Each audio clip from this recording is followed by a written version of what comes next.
favorite. I know you're not going to like this one, but I don't care. I'm going to read it to you anyway. Joel chapter 2. Listen what he says in verse 12. Yet even now, in the middle of your rebellion, declares the Lord, watch this word, return to me with all of your heart. How do you do that? With fasting, with weeping, with mourning.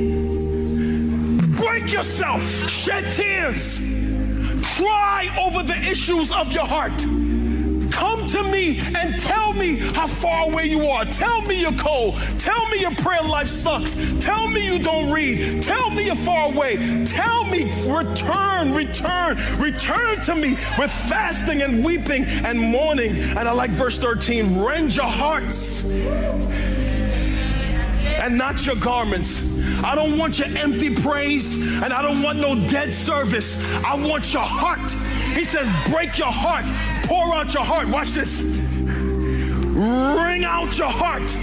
Tell me, God, I'm struggling. I'm struggling with lust. I'm struggling with jealousy. I'm struggling with pride. I'm struggling with anger. I'm mad at you, God. I'm mad at my wife. I'm mad at my husband. I'm jealous. Wring out your heart in fasting and prayer.